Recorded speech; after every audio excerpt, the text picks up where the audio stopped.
Welcome, everyone. Good morning. Hi, guys. It's good to see you in another episode of Dreams Unveiled. I'm Daun Whittaker. And I'm Melissa Salazar.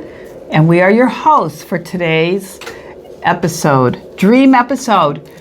And we have a very interesting dream today. I don't know how interesting it is, but it's mine. And I very rarely remember my dreams anymore. So, but I have had one that's been kind of reoccurring for the last couple of months. So this one I decided to share because I think there was enough meat in it. I don't really remember most of your the dreams. Yeah. And by the way, you may recognize we're not in the studio. So if it looks a little bit weird or off to you, we're in my office right now. Yeah. Someday I'll give you a tour. I am expecting a friend to bring me grape leaves, which I love, and she makes them, and she knows I love them. I've only had them once, so I'm excited to have like homemade ones. I have the greatest friends. That's all I got to say. Among you are one of them, and I'm very, very blessed. But we will take a break for that. So anyway, here is my dream, and so this dream is coming from Dawn in Oswego, New York. Oh, okay. I know that girl. Isn't that crazy? She dreams sometimes. And so this dream, and when I say a reoccurring dream, let me just say this. The dream itself is not reoccurring, but the theme is a reoccurring dream theme. So I'm going to read it to you. Dream theme. I know. I love that. I dreamed I was at a church retreat or camping thing, and we were all getting together and sharing rooms. My room was selected to be shared. There were about 5 other people coming in. One of them I recognized as a high school student who was the son of a well-respected family at our church. We were all getting in our individual beds, and the leadership called me out. They felt I should occupy a separate room because I apparently punched or hurt someone, and they were not sure the person was going to live, so they wanted to isolate me just in case. So you're a rascal. This is some crazy thing. So some things that are worth noting in this dream. I'm really not sure what the event was. I just know there were people gathered. Most of them I knew.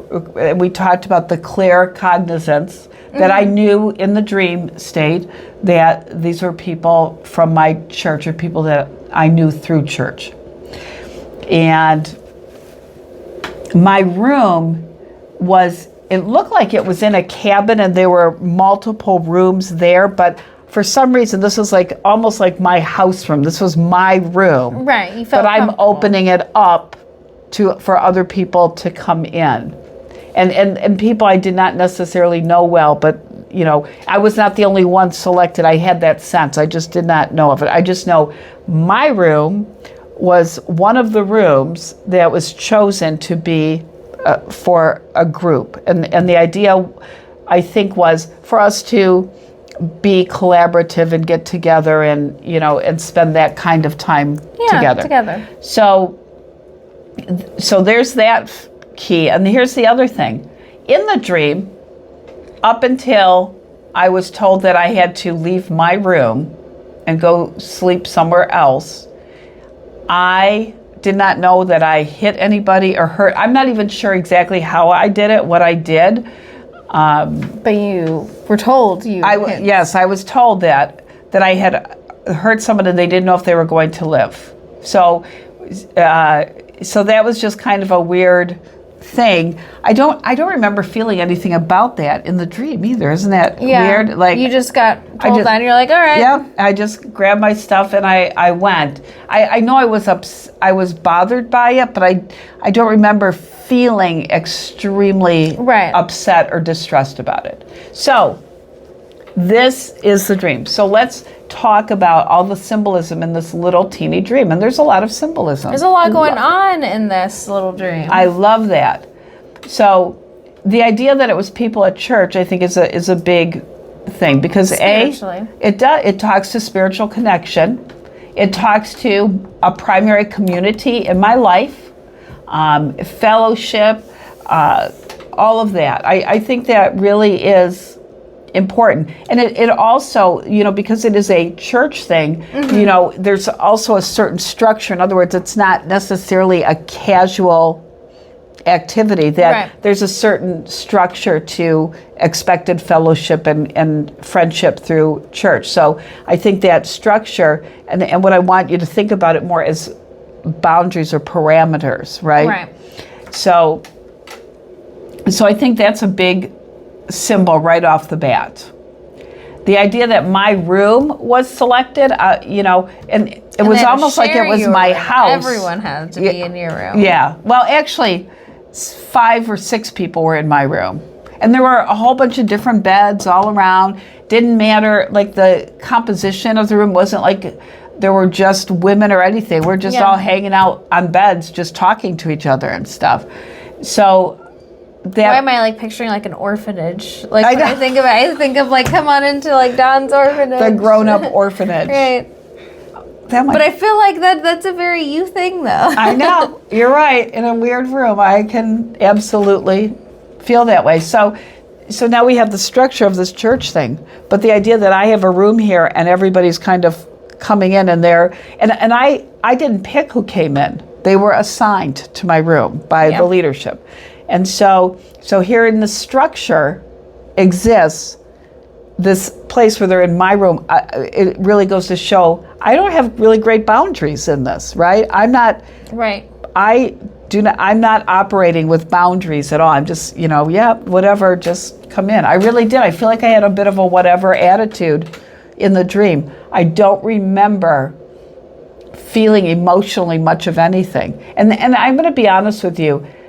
I believe that's really more because of my lack of ability to really remember everything in dreams. I remember if I'm scared to death, but not like little things. This dream, I think I waited too long to preserve it in my mind because I didn't think it would be... Yeah, that's why you got to wake up and jot it down. I know. Got to wake up. I tell people all the right. time. Mm-hmm. I just did a TikTok about that. That was just aired. So I know that. So I had this wrong thought about that. I'm going to tell you. So I think that all of this is coming into, we're in this building, and the only part of the building I know of is the hall and the room. I don't remember anything else. Doesn't mean I didn't see anything else or know anything else, but this is what I remember.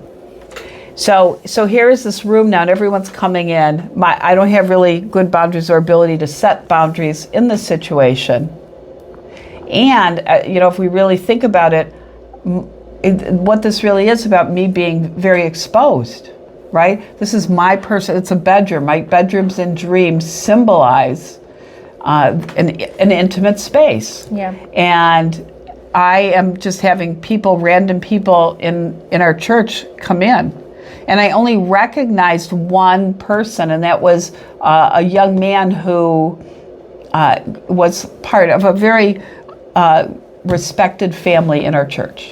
So he was the only person. The other people, I don't even remember who they were. Yeah.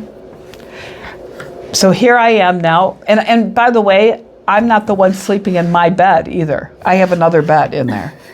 Okay, so once again, that idea of I'm exposed. Yeah, I know about no one. Everyone just can have whatever of yours. I had no say. I was just...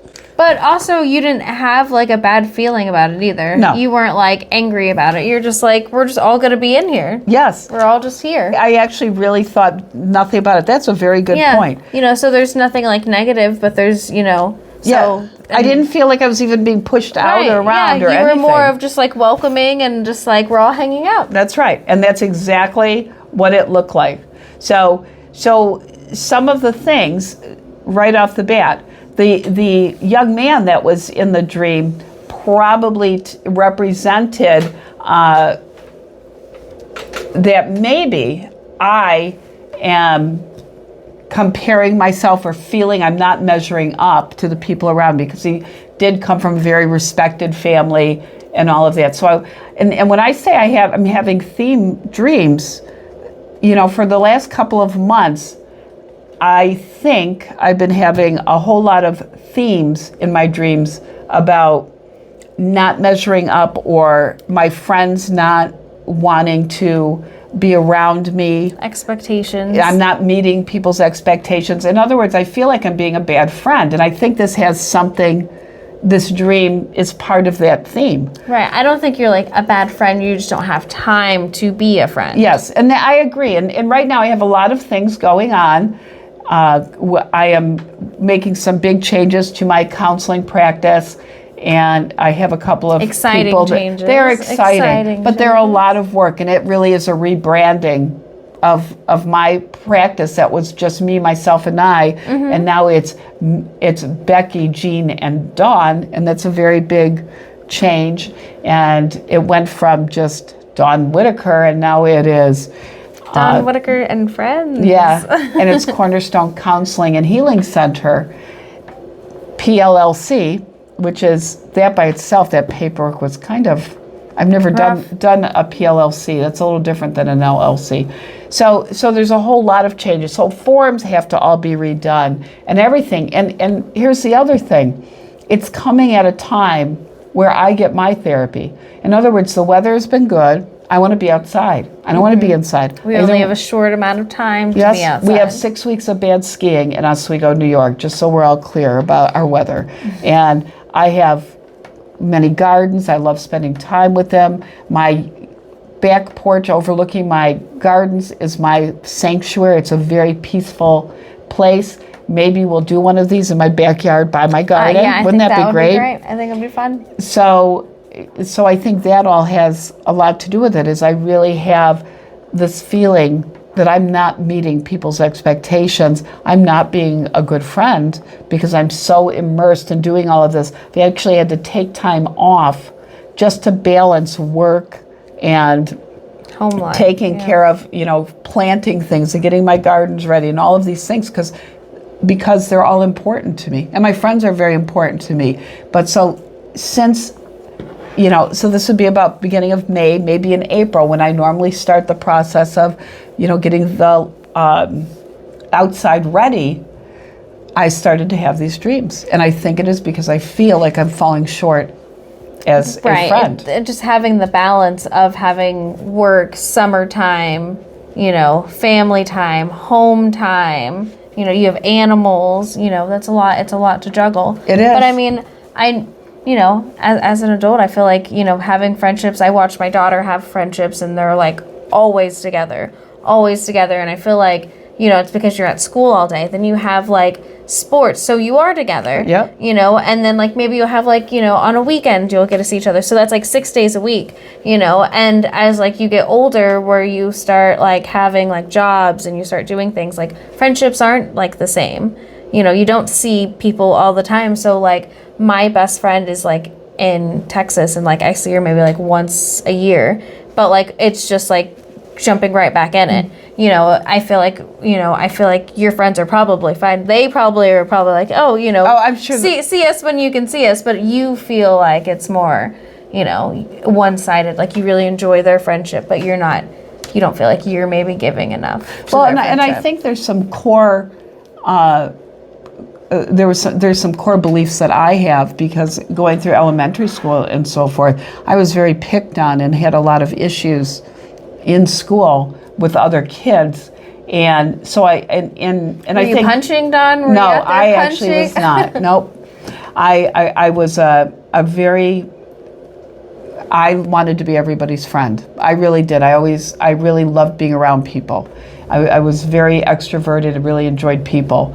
But I do think what that really did is made me very conscientious of being a good friend to people, and the need for it, because when I by middle school, junior high, I started to really develop some really good friendships, and I valued them greatly because of what I went through in elementary school, and I think that has carried through, that I really have great value of the friends that I have. Yeah. And I am very blessed to have such amazing friends. And you want to like make sure that you're like doing your friendly duty. That's right. I really do. And so that's, I think, what this dream really is about, in a nutshell, and where I'm measuring myself to other relationships and to other people, and I really need to stop. The funny thing is, I would say, and I know you didn't have a clue that I felt this way until I told you before we started this. Nobody probably knows that I wrestle with this at all. And, but I think we all, I can be transparent about this because the fact is everybody in the world, everybody has some kind of an insecurity about things. Yeah. Everybody has core beliefs that probably are not the most beneficial beliefs to have. I mean, we do have them. We want to work them out and we want to move beyond them. But there are things in us that question that. So I absolutely think that's a big deal. So now let's talk about the rest of this dream, because I apparently had an altercation with somebody and hit or hurt. Yes. I'm not sure what I did, but I especially after having a cast on this arm and being clearly right hand dominant, highly doubt I punched somebody to the point where they didn't know if they were going to live. However, in the dream, they were not sure if they were the church leadership. Yeah, I can't believe. Did not know if this person was going to live. The person was never identified. I feel like it was a woman. I just feel like that in the dream. So a woman hit her, Dawn. I know. Go figure. And I actually, and I question this: is that person that I hit that part of me that really takes the time to be caring and compassionate to all of my friends? Am I, trying to, am I unprioritizing that part of me because I have so much going on? Well, you know what, I think what you need to do, so I do this with like my friends on Sundays, like we try and do like a craft night, but I mean that can be anything. So like, one girl's working on like a work project, another girl goes to like college, so she's doing work, but we just all go and hang out for like 4 hours and do whatever that personally we have to do and just hang out together. So like, I'm sure your friends like to garden, just you're out in your garden, you randomly text them and be like, hey, I'm gonna be on my garden tonight if anyone wants to come over and like trim some bushes and stuff. Well, and I'll tell you how we do this, is that we text each other about walking in the morning. We all get together and walk and talk and see, that's pray. That's perfect. Yeah. So that does happen. I've been pretty absent from them since I've been back from Texas because it's just been a whirlwind. And I know I'll get on the other side of this. Do any of them bike? No. My one friend that I had two friends that I loved biking with, and both of them have moved out of state. So Mike and I just went tandem biking the other day. you know what? I heard somebody else said that too, and they loved it. Yeah, it was fun. I mean, scary. It's a little scary, but I could imagine like with you on the front. I feel like I would get taken advantage of. No, you have to go the exact same amount. Oh no! When your legs are moving, my legs have to move. So he was like switching some of the gears, and like you have to tell me. I'm over here like. Oh gosh, Bill and I need to do this. Where were you doing that at?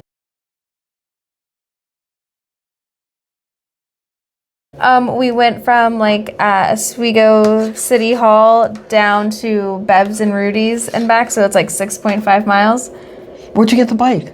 Mike's parents have one. Oh, cool. Yeah, it's so super cool. fun. I wish their seat was bigger. It was like one of those like speed racer ones. Yeah. Can't do that. Yes, you have to bike a lot to be comfortable on the little seats. Yeah, I like the big ones. Yeah, I like the skinny ones, but I didn't for a few years, I'll tell you. Yeah.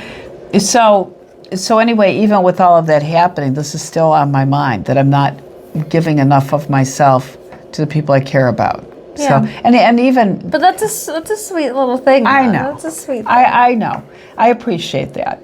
And but the dream happened because my subconscious was really letting me know that my conscious mind is really concerned about this, and that I needed to at least be thoughtful about it. And I think that really is the big thing.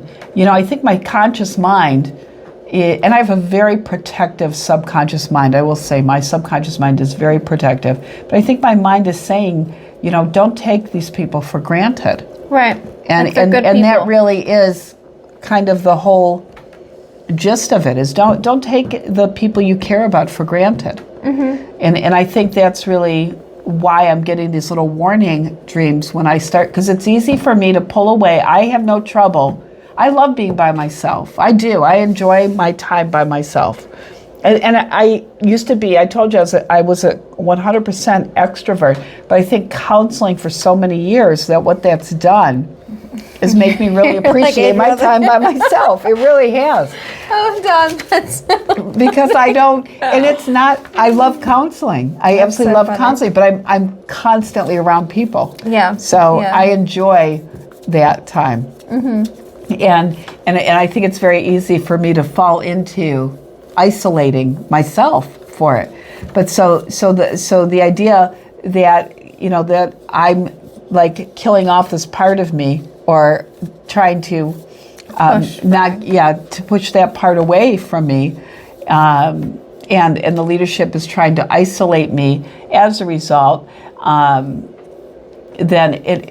to me, I'm feeling like I'm not meeting the standards of my community. Right. Right. So that's why you're being like, you felt like you're being maybe like isolated. That's Even right. though you don't know what you did something. But the hitting sword. That's right. And I think part of that is because of my own feelings about myself, that I feel that I'm being rejected by the community or judged by the community. And they may not even have a clue that I'm experiencing any of these feelings. Right. So I think that really is what the dream is about. And like I said, and this is important to look at. If you have dreams that are, you don't look at them as reoccurring dreams because they're very different, but you have a dream theme that is concurrent through all of them. You know, that is something to look at. You may be having different visuals on it. Or different angles. That's right, but they're themes. So this theme has been reoccurrent for me for a couple of months. And I've been very dismissive of it, mostly because I don't remember enough of my dreams to not be. But, you know, I remember them for a minute and I'm like, oh, why do I feel this way? And, you know. Yeah. So this dream really, I think, because of the way that it was set up, I feel like my mind was just trying to find different ways to impress upon me that I just need to be thoughtful. I don't get so caught up in myself that I'm not being thoughtful to people I care about. Yeah. Yeah. And I say just like start doing things together that, you know, like gardening. I feel like gardening, just invite people over for gardening. I feel like you need to do that. You know what? I'm hearing you, but I'm like, what if they step on one of my flowers? What if they don't? You gotta have them hold the basket, sit down while you do it, and then they just sit, get stuck. So, I'm, you know what? I'm so grateful that I have such great friends. I haven't always, and I really have the greatest friend group. And thank you guys for listening. Before we go, I do want to let you know, in 2023, I wrote a book. And the book is called Change Your Mind. I'll read it. Change Your Mind and Change Your Life. Your Guide to Emotional Health and Fulfillment. I'm reading it because I never remember these words down here, what they say exactly. What this book is, and I was very thoughtful about it today. I probably should start sharing it, but I was very thoughtful about it today because some of the bullying and stuff in school was actually in here used as an example. I wasn't really bullied. I was just picked on and teased. Mm-hmm. I mean, it's still bullying, but it's not. Emotional damage.